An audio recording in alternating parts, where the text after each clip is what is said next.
Vladimir Ilyich Lenin. Materialismo e Empirocriticismo. Notas e críticas sobre uma filosofia reacionária. Prefácio à primeira edição russa. Escritores que se pretendem marxistas empreenderam, entre nós, neste ano, uma verdadeira campanha contra a filosofia marxista. Vimos a publicação, em menos de 6 meses, de 4 livros principal e quase exclusivamente consagrados a ataques contra o materialismo dialético.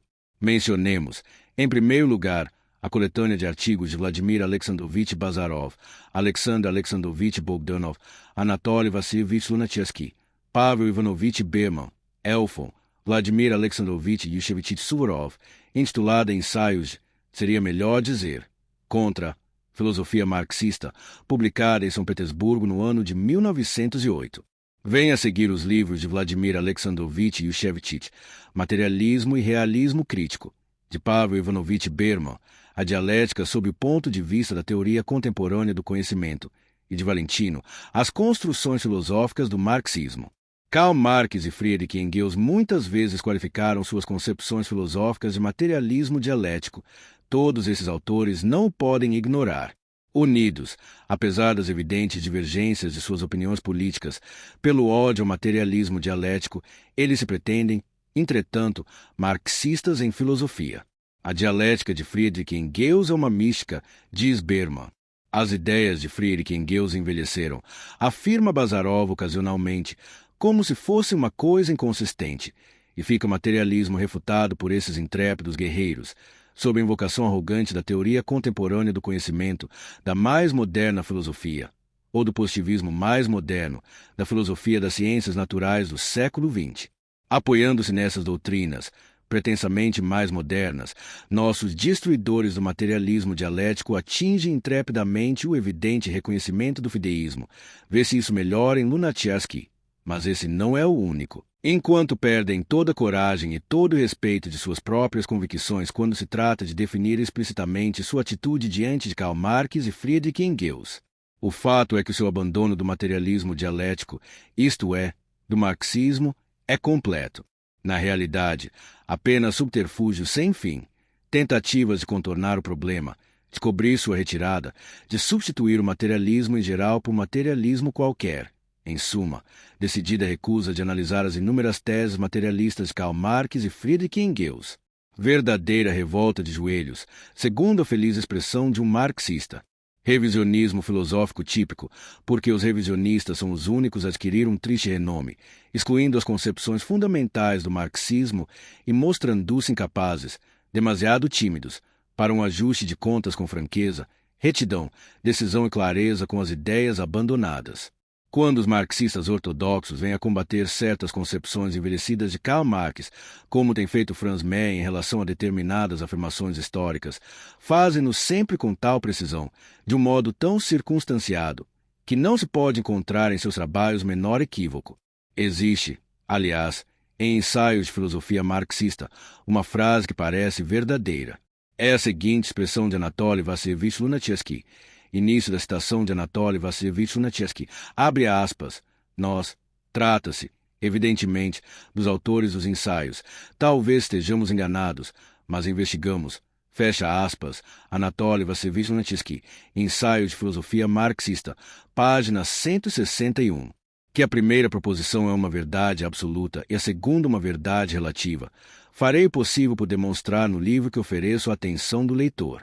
Limito-me, no momento, a observar que, se os nossos filósofos, em vez de falar em nome do marxismo, falassem em nome de alguns pesquisadores marxistas, testemunhariam maior respeito a si mesmos e ao marxismo. Quanto a mim, também sou, em filosofia, dos que investigam. Mais precisamente, eu me propus, nestas notas, a encontrar onde se perderam as pessoas que nos oferecem, sob a aparência do marxismo, um não sei que incoerente, confuso e reacionário. Setembro de 1908. Vladimir Ilyich Lenin. Prefácio à segunda edição russa. A presente edição, afora algumas correções, em nada difere da precedente. Espero que não seja inútil, independentemente da polêmica com os partidários russos de Ernst Mach, como introdução à filosofia do marxismo, ao materialismo dialético e às conclusões filosóficas tiradas de descobertas recentes das ciências naturais. O artigo do camarada Vladimir Ivanovich Nevsky, no apêndice do livro, proporciona, a respeito das últimas obras de Alexander Alexandrovich Bogdanov, de que não tive a possibilidade de tomar conhecimento, os esclarecimentos necessários. O camarada Vladimir Ivanovich Nevsky, que trabalhou não somente como propagandista em geral, mas também, sobretudo, como militante da escola do partido, pôde convencer-se de que ideias burguesas e reacionárias são propagadas por Alexander Alexandrovich Bogdanov sob a aparência de cultura proletária. 2 de setembro de 1920. Vladimir Ilyich Lenin. Vladimir Ilyich Lenin. Materialismo e empirocriticismo. Notas e críticas sobre uma filosofia reacionária. À guisa de introdução. Como certos marxistas refutavam o materialismo em 1908 e como refutavam certos idealistas em 1710. Todo leitor, por pouco que esteja familiarizado com a literatura filosófica, deve saber que daria trabalho encontrar, atualmente, um professor de filosofia ou de teologia que não se ocupasse, direta ou indiretamente, de refutar o materialismo. Centenas, milhares de vezes já se proclamou que o materialismo foi refutado e continua a se refutá-lo pela 100ª ou pela 1000ª vez.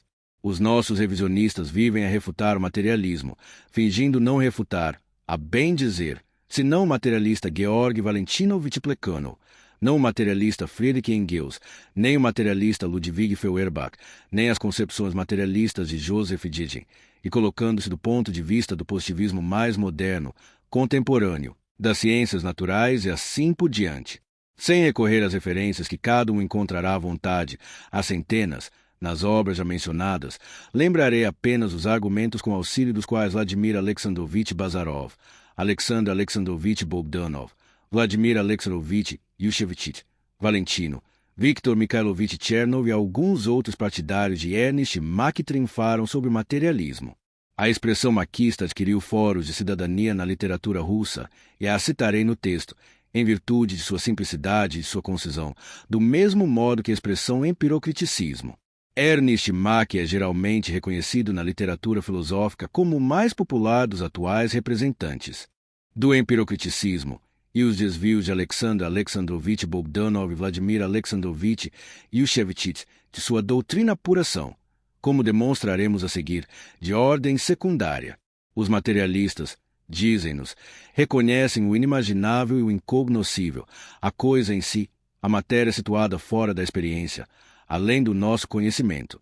Caem em verdadeira mística quando admitem que há alguma coisa na outra margem, além dos limites da experiência e do conhecimento.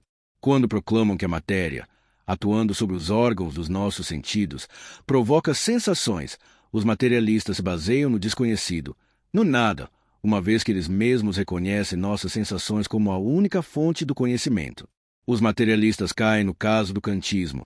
É o caso de Georg Valentinovich Plekhanov, que admite a existência das coisas em si, isto é, as coisas que existem fora da nossa consciência, duplicam o mundo e preconizam o dualismo, uma vez que admitem ainda, além dos fenômenos, a coisa em si, uma vez que admitem, mais além dos dados imediatos da sensação, outra coisa. Não se sabe que fetiche, um ídolo, um absoluto, uma fonte de metafísica, uma duplicata da religião, a sã matéria, como diz Vladimir Alexandrovich Bazarov. Tais são os argumentos dos partidários de Ernst Mach contra o materialismo, argumentos que os autores mencionados repetem e discutem, cada um à sua maneira. Citaremos, a fim de verificarmos se esses argumentos são novos e não visam, verdadeiramente, senão o materialista russo caído no kantismo, algumas passagens explícitas das obras do velho idealista George Berkeley. Essa referência histórica é tanto mais necessária na introdução às nossas notas, porque teremos, mais uma vez, de referir-nos a George Berkeley e a corrente que fez nascer na filosofia, já que os adeptos de Ernst Mach dão uma ideia falsa tanto das relações entre Ernst Mach e George Berkeley como da essência da filosofia deste último.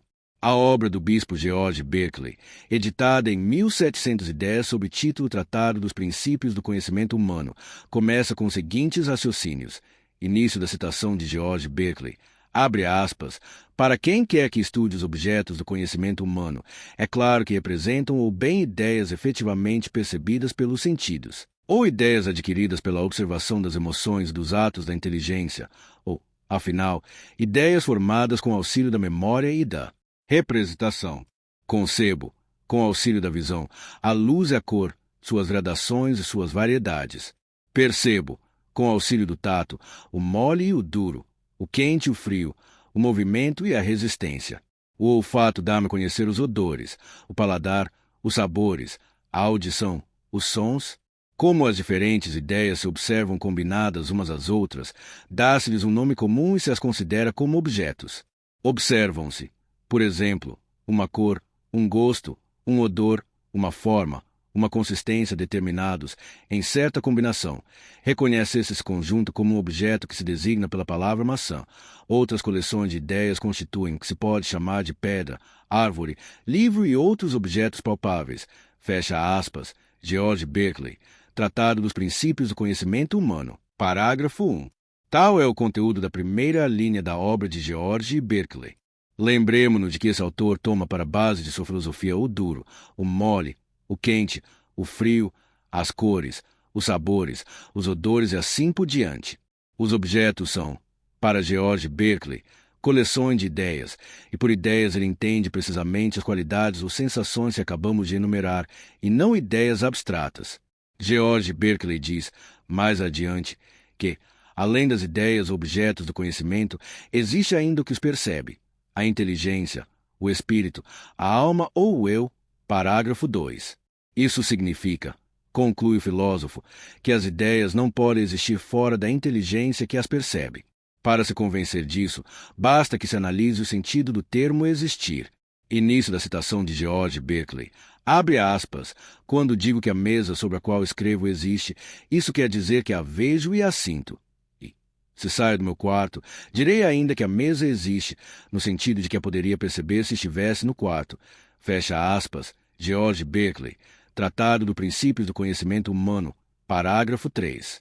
Assim se exprime George Berkeley no parágrafo 3 do seu livro, e é precisamente nesse ponto que ele se empenha em polêmica com o que se qualifica de materialistas, parágrafos 18, 19 e seguintes.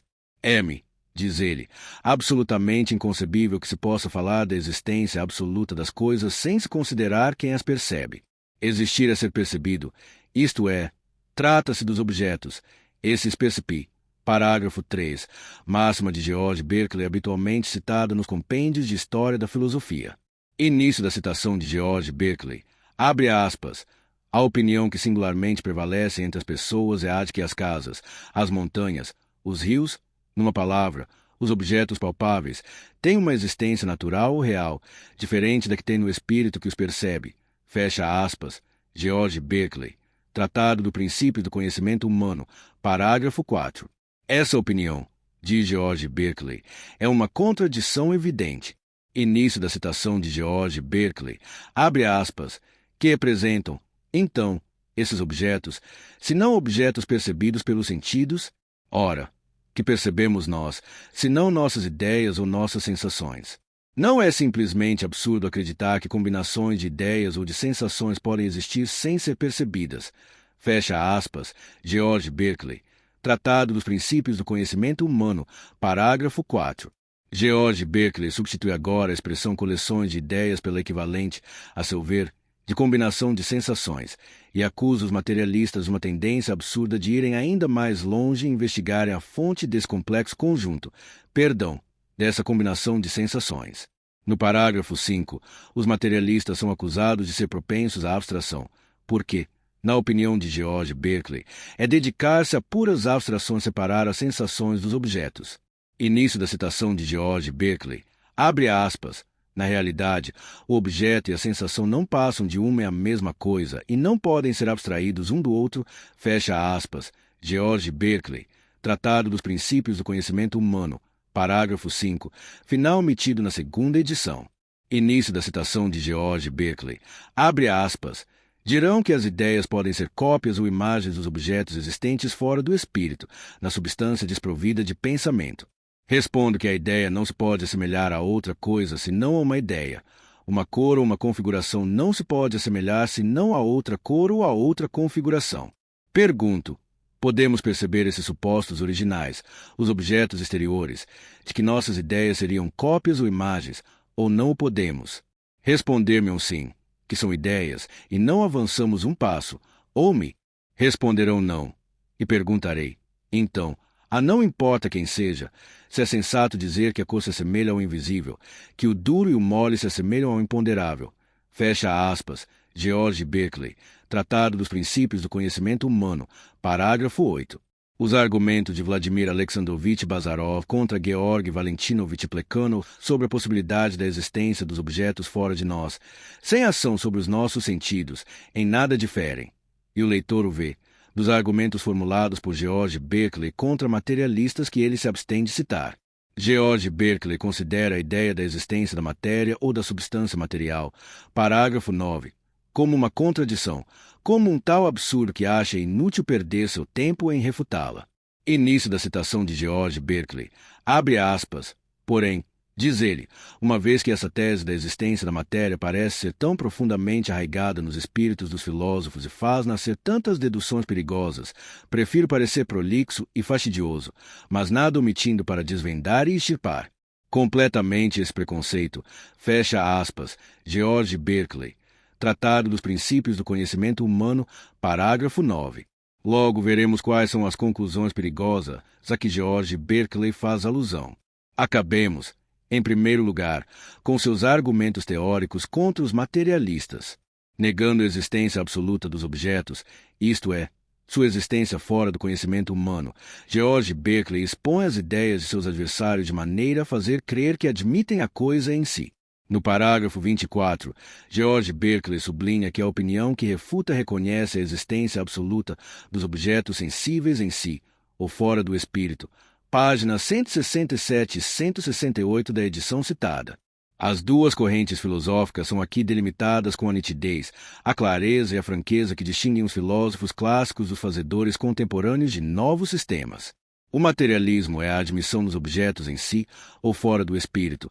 As ideias e as sensações são, para ele, cópias ou imagens desses objetos.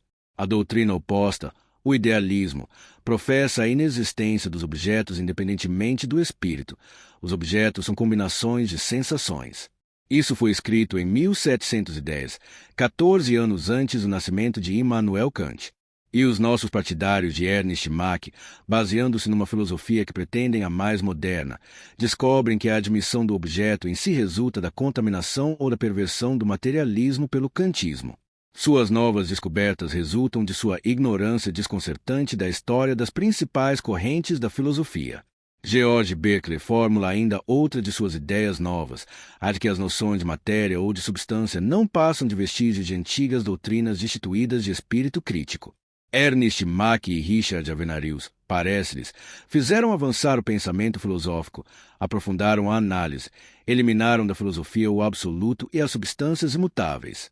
Essas asserções são fáceis de controlar. Basta remontar à fonte primária, a Berkeley, e ver-se-á, então, que se reduzem a invenções pretensiosas.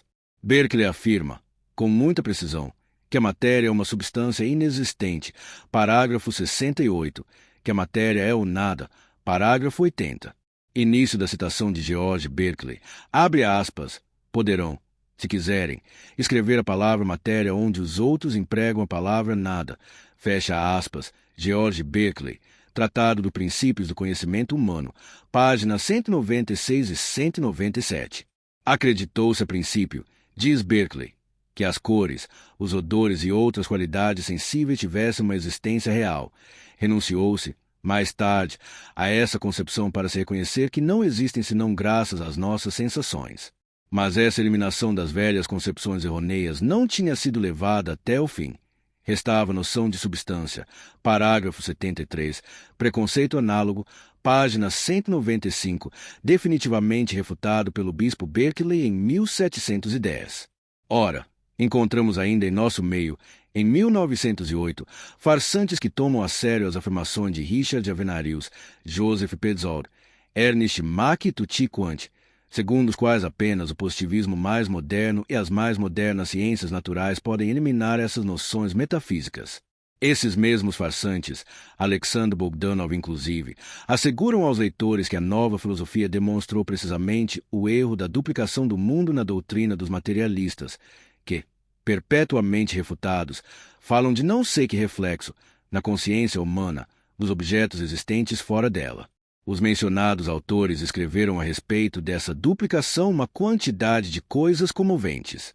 Mas, por ignorância ou esquecimento, deixaram de acrescentar que tais descobertas já tinham sido feitas em 1710. Início da citação de George Berkeley. Abre aspas.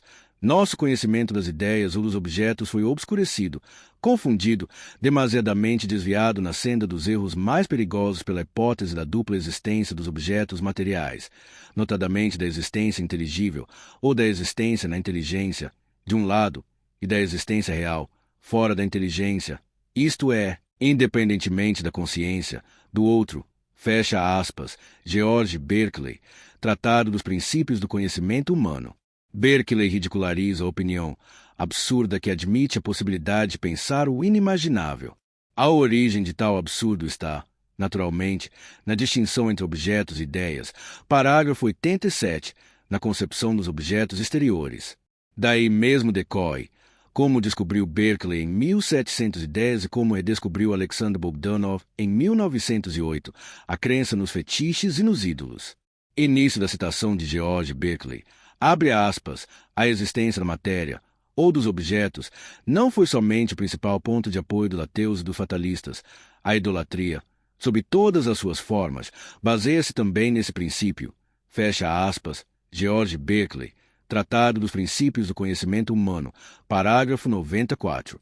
Aproximamo-nos das conclusões perigosas às quais conduz a absurda doutrina da existência do mundo exterior e que induziram o bispo Berkeley a refutá-la e a perseguir apaixonadamente seus partidários como se fossem seus inimigos. Início da citação de George Berkeley. Abre aspas. Todas as construções ímpias do ateísmo e da negação da religião se erigem sobre a doutrina da matéria ou da substância material. Nem é preciso dizer que amiga os ateus têm encontrado, em todos os tempos, na substância material. Todos os seus monstruosos sistemas dela dependem de modo evidente e tão inevitável que seu edifício fatalmente ruirá, quando lhe for retirada essa pedra angular. Desse modo, não vamos dedicar particular atenção às doutrinas absurdas das diversas seitas miseráveis dos ateus. Fecha aspas. George Berkeley. Tratado dos Princípios do Conhecimento Humano, parágrafo 92, páginas 213 e 204. Início da citação de George Berkeley. Abre aspas. A matéria, uma vez banida da natureza, levará consigo tantas construções céticas e ímpias, tantas discussões, questões complicadas. Princípio da Economia do Pensamento, descoberto por Ernest Mach em 1870 ou 1880, Filosofia. Concepção do mundo baseada no princípio do menor esforço, exposta por Richard Avenarius em 1876, que tem sido, para os teólogos e para os filósofos, uma espécie de sombra escurecendo a vista, proporcionou aos homens tanto trabalho inútil que, mesmo que os argumentos que temos contra ela fossem considerados pouco probantes, de minha parte, os considero como evidentes, eu não estaria menos convicto de que os amigos da verdade, da paz e da religião têm todas as razões para desejar que tais argumentos sejam reconhecidos como suficientes. Fecha aspas. George Berkeley. Tratado dos Princípios do Conhecimento Humano, parágrafo 94. O bispo Berkeley raciocinava com uma franqueza um tanto simplista.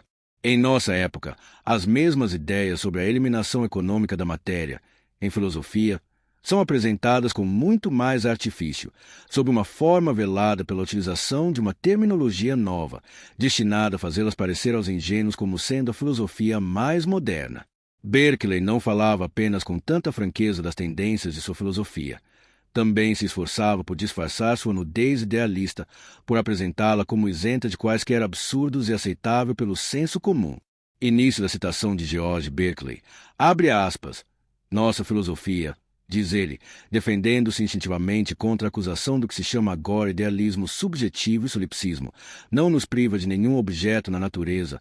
Fecha aspas. George Berkeley.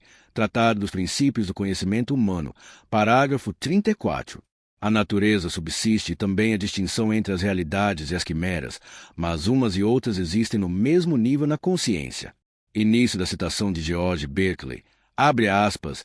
Eu absolutamente não contesto a existência das coisas, quaisquer que sejam, que podemos conhecer por intermédio de nossos sentidos ou de nosso entendimento. Que as coisas que vejo com meus olhos e toco com minhas mãos existem realmente, não tenho a menor dúvida. A única coisa cuja existência negamos é a que os filósofos chamam de matéria ou substância material. Tal negação não importa e nenhum prejuízo para o gênero humano que, ouso dizer, nunca sentirá sua ausência. Mas ele, o ateu, tem necessidade desse fantasma com um nome vazio de sentido para fundar o seu ateísmo. Fecha aspas. George Berkeley. Tratado dos Princípios do Conhecimento Humano. Tal pensamento está expresso com mais nitidez ainda no parágrafo 36, no qual Berkeley responde à acusação, endereçada à sua filosofia, de suprimir as substâncias materiais. Início da citação de George Berkeley. Abre aspas. Se entende a substância no sentido vulgar da palavra, isto é, como uma combinação de qualidades materiais, posso ser acusado de suprimi-la. Mas, se entende a substância no sentido filosófico como a base de características ou de qualidades existentes fora de nossa consciência, reconheço que, de fato, a suprimo, se é que se pode falar de supressão de uma coisa que nunca existiu, mesmo em imaginação.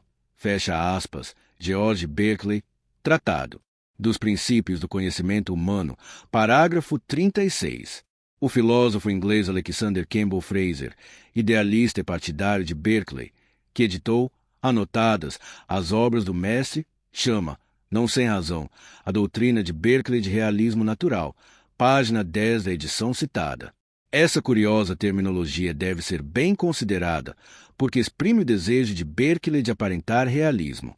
Veremos ainda, mais de uma vez, os mais modernos positivistas repetindo, sob outra forma, com auxílio de outros artifícios verbais, a mesma manobra ou a mesma falsificação. Berkeley não nega a existência das coisas reais. Berkeley não quis romper com a opinião da humanidade inteira. Berkeley nega somente a doutrina dos filósofos, isto é, a teoria do conhecimento, que baseia, séria e resolutamente, todos os seus raciocínios no reconhecimento do mundo exterior e de sua reação na consciência dos homens.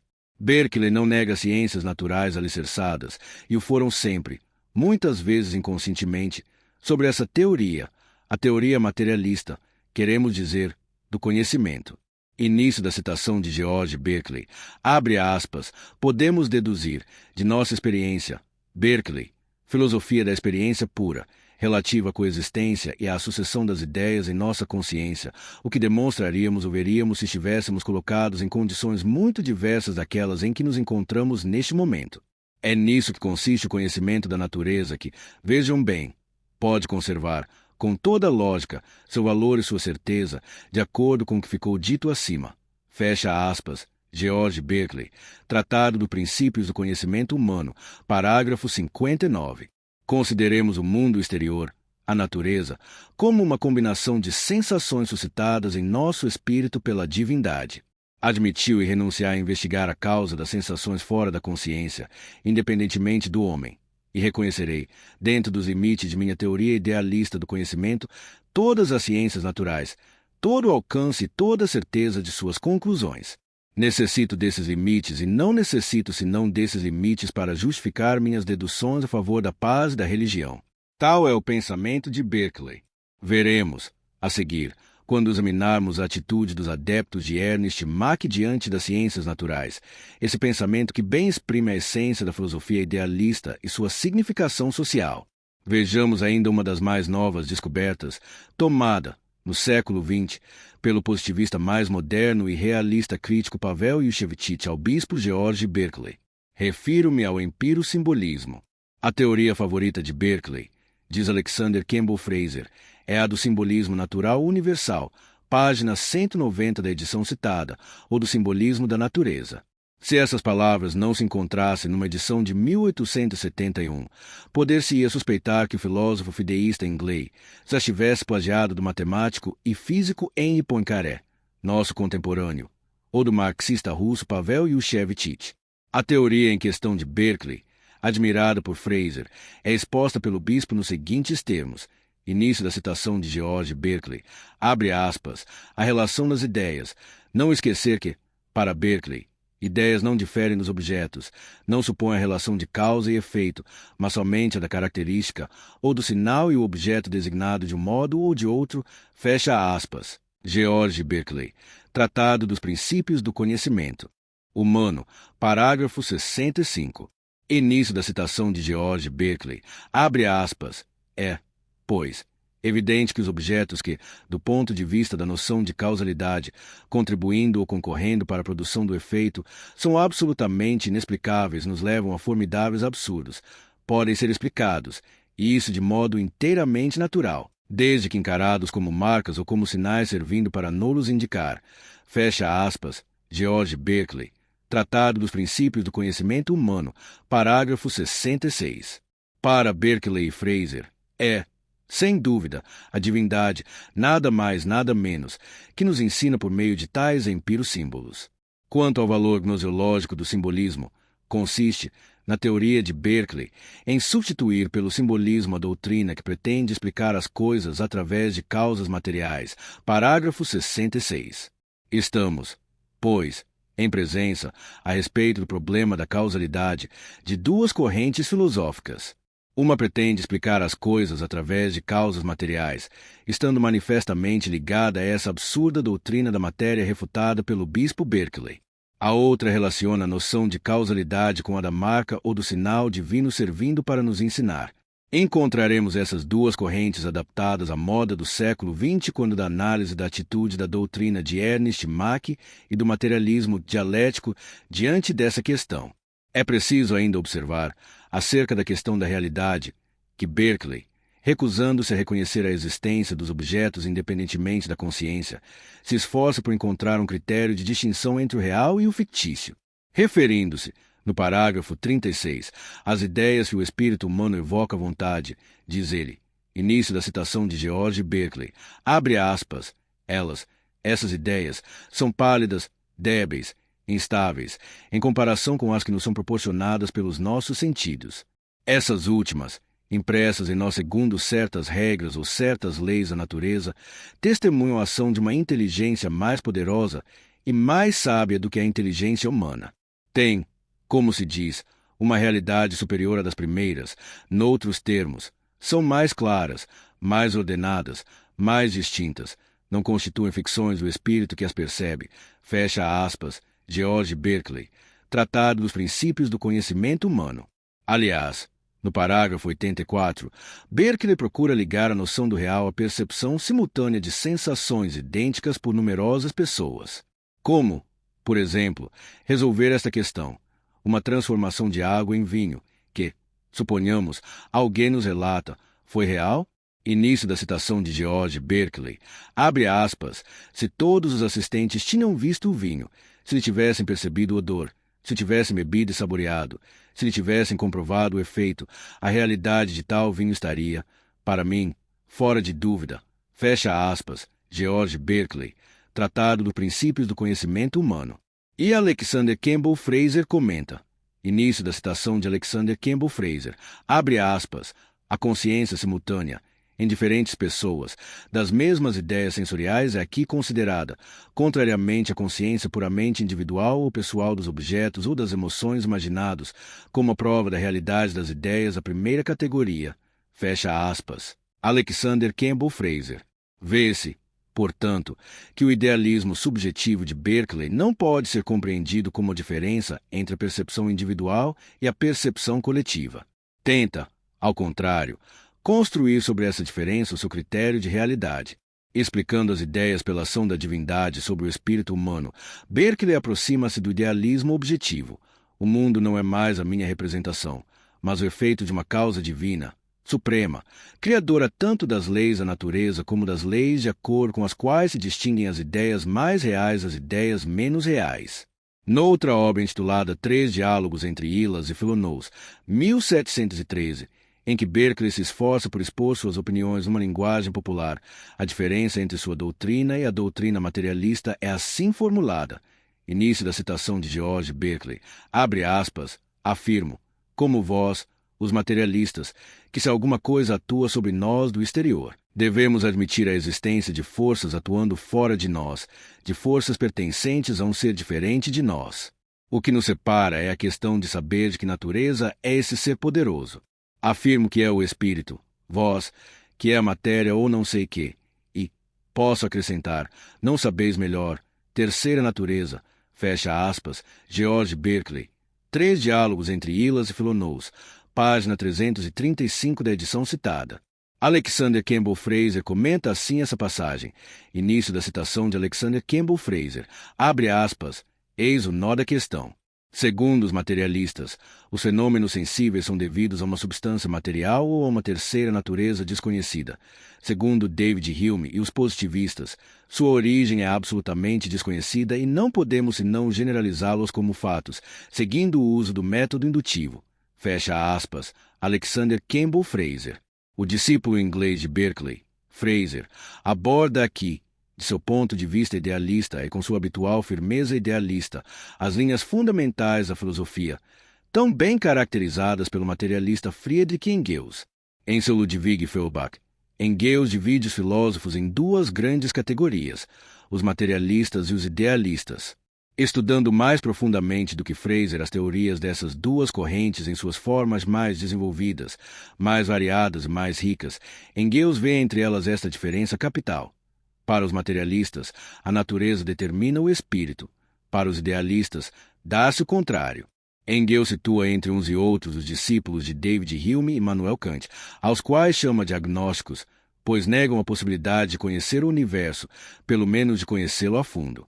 Nesse livro, Engels aplica esse termo apenas aos discípulos de Hume, chamados por Fraser de positivistas, como eles mesmos gostam de se intitular. Mas, em seu estudo sobre o materialismo histórico, trata das opiniões do agnóstico neocantista e considera o neocantismo como uma variedade de agnosticismo. Não nos podemos deter aqui sobre essa reflexão justa e profunda de Friedrich Engels, reflexão que os discípulos de Ernst Mach ignoram descaradamente. A ela voltaremos mais adiante, em sua oportunidade. Limitar-nos-emos, no momento, a indicar esta terminologia marxista e esta conjunção dos extremos contrários, as opiniões análogas do materialista consequente e do idealista consequente sobre as 2 principais correntes da filosofia. Vejamos, para ilustrar essas tendências, às quais nos teremos de referir constantemente, as ideias dos maiores filósofos do século XVIII que seguiram um rumo diferente do de George Berkeley. Eis os raciocínios de David Hume em suas investigações sobre o conhecimento humano, no capítulo 12 da Filosofia Cética. Início da citação de David Hume. Abre aspas. Pode-se considerar como evidente que os homens se inclinam, por seu instinto natural ou sua predisposição natural, a confiar em seus sentidos que, sem o menor raciocínio, ou mesmo antes de recorrer ao raciocínio, supomos sempre a existência de um universo exterior, que não depende de nossa percepção e que existiria, mesmo se fossemos aniquilados com todos os seres dotados de sensibilidade. Os próprios animais são guiados por uma opinião dessa natureza e conservam essa fé nos objetos exteriores em todos os seus pensamentos, em todos os seus desejos, em todos os seus atos. Mas essa opinião primordial e universal é prontamente abalada pela filosofia mais superficial que nos ensine que nada mais senão a imagem ou a percepção será acessível ao nosso espírito e as sensações não passam de canais seguidos por essas imagens e não estão em condições de estabelecer por si mesmas uma relação direta, qualquer que seja, entre o espírito e o objeto. A mesa que vemos parece menor quando dela nos distanciamos, mas a mesa real, que existe independentemente de nós, não se modifica. O nosso espírito não percebeu, então, outra coisa senão a imagem da mesa. Tais são as evidentes indicações da razão. Mas nenhum homem que raciocine nunca duvidou de que os objetos de que falamos, esta mesa, esta árvore, por exemplo, não fossem outra coisa senão percepções de nosso espírito. Por qual argumento se pode provar que as percepções devam ser suscitadas em nosso espírito por objetos exteriores completamente diferentes dessas mesmas percepções, embora elas se assemelhassem, se isso é possível, e não sejam devidas à energia de nossa própria inteligência, ou à ação de algum espírito invisível e desconhecido, ou, então, a alguma causa ainda menos conhecida? Como pode essa questão ser resolvida? Evidentemente, pela experiência, como todas as questões desse gênero. Mas a experiência guarda silêncio nesse ponto e não pode outra coisa. A inteligência nunca tem diante de si senão percepções, e não se pode dedicar a nenhuma experiência sobre as relações entre as percepções e os objetos. Por isso, a hipótese da existência de semelhante correlação não tem fundamento lógico. Recorrer à veracidade do Ser Supremo para demonstrar a de nossos sentidos e contornar a questão de modo absolutamente imprevisto. Logo que colocamos a questão da realidade do mundo exterior, todos os argumentos suscetíveis de provar a existência de um único ser nos escaparão. Fecha aspas, David Hume. Em seu Tratado da Natureza Humana, quarta parte, segunda seção, do ceticismo em relação aos nossos sentidos, Hume diz a mesma coisa. Nossas percepções são os nossos únicos objetos. Página 281 da tradução francesa de Charles Renover e François Appelon, 1878. Hume chama de ceticismo a recusa de explicar as sensações pela ação dos objetos, do espírito, etc., a recusa de relacionar as percepções com o mundo exterior, de um lado, e a divindade ou um espírito desconhecido, de outro. O autor do prefácio à tradução francesa de Hume, François Appelon, filiando-se, em filosofia, a uma corrente aproximada de Mach, como veremos mais adiante, diz, com razão, que, para Hume, o sujeito e o objeto se relacionam com um grupo de percepções diferentes, com elementos da consciência, impressões, ideias, etc., e que não deve ser questão senão do grupamento e da combinação desses elementos. Do mesmo modo, o discípulo inglês de Hume, Thomas Henry Huxley, criador do termo exato e justo de agnosticismo, frisa, em seu livro sobre Hume, que esse último, considerando as sensações como estados primitivos e irredutíveis da consciência, absolutamente não é consequente consigo mesmo quando se pergunta se é necessário explicar a origem das sensações pela ação dos objetos sobre o homem ou pela força criadora do espírito. Início da citação de Thomas Henry Huxley. Abre aspas. Ele, Hume, admite o realismo e o idealismo como duas hipóteses igualmente prováveis. Fecha aspas. Thomas Henry Huxley. Hume não vai além das sensações. Início da citação de David Hume. Abre aspas, a cor vermelha ou azul, o perfume da rosa são percepções simples. A rosa vermelha dá-nos uma percepção complexa, que pode ser decomposta em percepções simples de cor, perfume da rosa, etc. Fecha aspas, David Hume. Hume admite o materialismo e o idealismo. Página 82. A coleção de percepções pode ser engendrada pelo eu de Johann Gottlieb Fichte e pode ser também a imagem, ou pelo menos o símbolo de alguma coisa de real. Tais são os comentários de Huxley sobre Hume.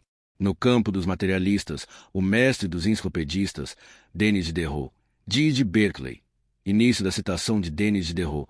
Abre aspas. Chamam-se idealistas esses filósofos que, não tendo consciência senão de sua existência e das sensações que se sucedem dentro de si mesmos, não admitem outra coisa. Sistema extravagante que não podia, parece-me, revelar sua origem senão aos cegos. Sistema que, para a vergonha do espírito humano da filosofia, é o mais difícil de combater, embora sendo o mais absurdo de todos, fecha aspas, Denis Diderot.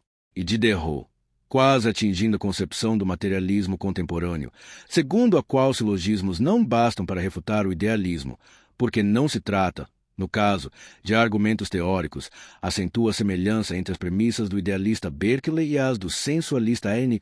Bonnot de Condillac. Esse último deveria, na opinião de Diderot, propor-se a refutar Berkeley, a fim de abrigar-se de conclusões tão absurdas deduzidas da doutrina que vê nas sensações a fonte única de nossos conhecimentos. Diderot expõe da seguinte maneira suas opiniões filosóficas em sua conversação com Jean Leron de D'Alembert. Início da citação de Denis Diderot. Abre aspas. Suponhamos que o piano tenha sensibilidade, memória e diga-me se ele não repetirá por si mesmo as áreas que em suas teclas se tivessem executado. Somos instrumentos dotados de sensibilidade e memória. Nossos sentidos são outras tantas teclas pressionadas pela natureza que nos cerca e que, muitas vezes, se pressionam por si mesmas. Eis, a meu ver, tudo que se passa num plano organizado, como o seu e o meu. Fecha aspas, Denis Diderot.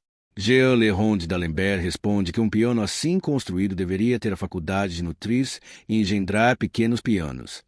Início da citação de Denis Diderot. Abre aspas. Sem dúvida. Veja este ovo. É com isto que se transtornam todas as escolas de teologia e todos os templos da terra. Que é este ovo? Massa insensível, antes que o germe seja nele introduzido. E, depois que nele se introduz o germe, que é ainda massa insensível, porque esse germe não passa de um fluido inerte e grosseiro. Como semelhante massa passará a uma outra organização, a sensibilidade, a vida, pelo calor, que produzirá o calor. O movimento. O animal saído do ovo tem todas as suas funções, todos os seus atos. Ele os realiza. Pretenderá, com René Descartes, que se trata de pura máquina imitativa. Mas as crianças rir-se do Senhor e os filósofos lhe responderão que, se trata realmente de máquina, a sua pessoa é outra. Se reconhece que entre o animal e o seu ser não há diferença senão na organização, demonstrará senso e raciocínio e revelará sinceridade. Mas concluir-se-á contra sua opinião que, como a matéria inerte, disposta de certa maneira, impregnada de outra matéria inerte, de calor e de movimento, se tem sensibilidade, vida, memória, consciência, paixões, pensamento. Não lhe restam mais de 2 partidos a tomar, ou imaginar, na própria massa inerte do ovo, um elemento dissimulado à espera do desenvolvimento para manifestar a sua presença, ou supor que esse elemento imperceptível penetrou através da casca num instante determinado do desenvolvimento. Mas que elemento é esse? Não se sabe se ocupa espaço, se é material ou se é constituído integralmente. Isso é contrário ao senso comum e nos conduz a contradições, ao absurdo. Resta-lhe, então, fazer uma suposição simples que explique tudo. A sensibilidade é uma propriedade geral da matéria ou um produto da organização. Fecha aspas, Denis Diderot.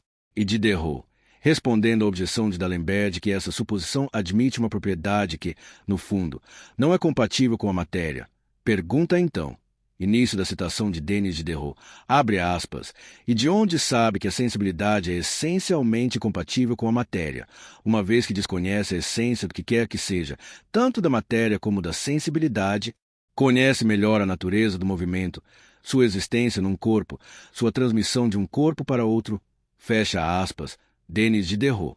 Início da citação de Jean Leron de D'Alembert, abre aspas, sem conceber a natureza da sensibilidade, nem a da matéria. Vejo que a sensibilidade é uma qualidade simples, una, indivisível e incompatível com o objeto ou elemento divisível, fecha aspas, Jean Leron de D'Alembert. Início da citação de Denis Diderot, abre aspas, embrulhada metafísico-teológica, que não vê, então, que todas as qualidades, todas as formas sensíveis de que a matéria se reveste são essencialmente indivisíveis. Não há nada mais, nada menos que impenetrabilidade. Há a metade de um corpo redondo, mas não a metade da redondez. Seja físico e convença-se da produção de um efeito quando o vir produzido, embora não possa explicar a ligação da causa com o efeito. Seja lógico e não substitua uma causa que é e explica tudo por outra causa que não se concebe, cuja relação com o efeito se concebe ainda menos. Outra causa que engendre uma infinita multidão de dificuldades e não resolve nenhuma. Fecha aspas. Denis Diderot. Início da citação de Jean Leron de D'Alembert. Abre aspas. E se afasto essa causa. Fecha aspas. Jean Leron de D'Alembert. Início da citação de Denis Diderot. Abre aspas. Não há mais de uma substância no universo, no homem, no animal. O realejo é de madeira, o homem é de carne. O canário é de carne, o músico é de carne diversamente organizada, mas um e outro têm o mesmo fim. Fecha aspas. Denis Diderot. Início da citação de Jean Leron de D'Alembert. Abre aspas. E como se estabeleceu a convenção dos sons entre os seus 2 pianos? Fecha aspas. Jean Leron de D'Alembert. Início da citação de Denis Diderot. Abre aspas. O instrumento sensível ou animal verificou que emitindo esse ou aquele som, se produzia tal efeito fora dele que outros instrumentos sensíveis e semelhantes ou outros mais semelhantes se aproximavam, se distanciavam, pediam, ofereciam, feriam, acariciavam. E tais efeitos se relacionam, em sua memória e na dos outros, com a emissão desses sons. E observe que não há, no intercâmbio dos homens, senão ruídos e ação. E para conferir ao meu sistema toda a sua força, observe ainda que está sujeito à mesma dificuldade insuperável que Berkeley colocou diante da existência dos seres. Houve um momento de delírio em que o piano sensível pensou que fosse o único piano que havia no mundo e que toda a harmonia do universo se passava nele. Fecha aspas. Denis Diderot. Essas páginas foram escritas em 1769. Nossa breve referência histórica termina aqui. Voltaremos a encontrar muitas vezes, no decorrer de nossa análise do positivismo mais moderno, esse piano louco e a harmonia do universo que se passa no homem.